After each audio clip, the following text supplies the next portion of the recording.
Hi everyone, I am advocate सपना कौशिक और आज हम बात करने वाले हैं कि अगर कोई व्यक्ति आपसे सरकारी कर्मचारी बनकर फर्जीवाड़ा करता है या आपको झूठ बोलता है कि वो सरकारी कर्मचारी है या किसी दूसरे को झूठ बोलता है कि वो सरकारी कर्मचारी है जबकि वो व्यक्ति वास्तव में नहीं है, तो ऐसे में आप उसको कितनी सज़ा दिलवा सकते हैं नए कानून में और पहले कितनी सज़ा थी, ये सब हम डिटेल में डिस्कस करेंगे। लेकिन उससे पहले एक और इम्पॉर्टेंट बात कि अगर आपने हमारा YouTube चैनल अभी तक सब्सक्राइब नहीं किया है तो प्लीज़ चैनल को सब्सक्राइब कीजिए ताकि हम आपको ऐसे ही लीगल अपडेट्स दे सकें। आपने अक्सर लोगों को देखा होगा कि कोई किसी को जॉब दिलवाने के नाम पर या किसी को प्रमोशन दिलवाने के लिए या किसी और तरीके का काम करवाने के लिए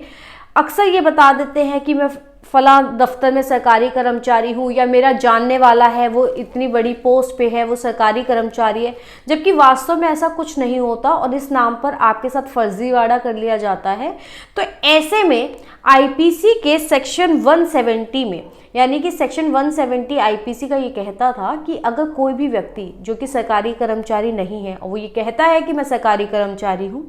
या किसी ऐसे व्यक्ति का परिचय आपको सरकारी कर्मचारी का देता है जो कि वास्तव में सरकारी जॉब पर नहीं है, तो ऐसे में उस व्यक्ति को 2 साल तक की सज़ा या उसके ऊपर जुर्माना लगाया जा सकता था। यानी कि इम्पर्सोनेशन, झूठ बोलकर झूठी पहचान बताया जाना, सरकारी कर्मचारी की किसी ओहदे पर होना, इसका कोई रौब दिखाता था, तो ऐसे में उस व्यक्ति को 2 साल तक की सज़ा आईपीसी के तहत हो सकती थी या उसके ऊपर फाइन भी लगाया जा सकता था। अब भारतीय न्याय संहिता में ये कहा गया है, इसके सेक्शन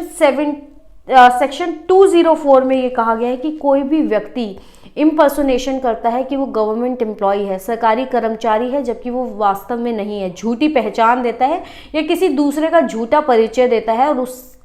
झूठा परिचय देके आपसे कोई पैसे ले लेता है या आपके साथ फर्जीवाड़ा करता है, तो ऐसे में उस व्यक्ति को कम से कम 6 महीने की सज़ा तो होगी ही, जिसको बढ़ाकर 3 साल तक का कर दिया गया है। आईपीसी के सेक्शन 170 में जिसको 2 साल तक की सज़ा मैक्सिमम दी जा सकती थी, अब यहाँ पर 3 साल तक की मैक्सिमम सज़ा दी जा सकती है और उसके ऊपर फाइन भी लगाया जा सकता है और मिनिमम 6 महीने की सज़ा तो ऐसे व्यक्ति को होगी ही होगी।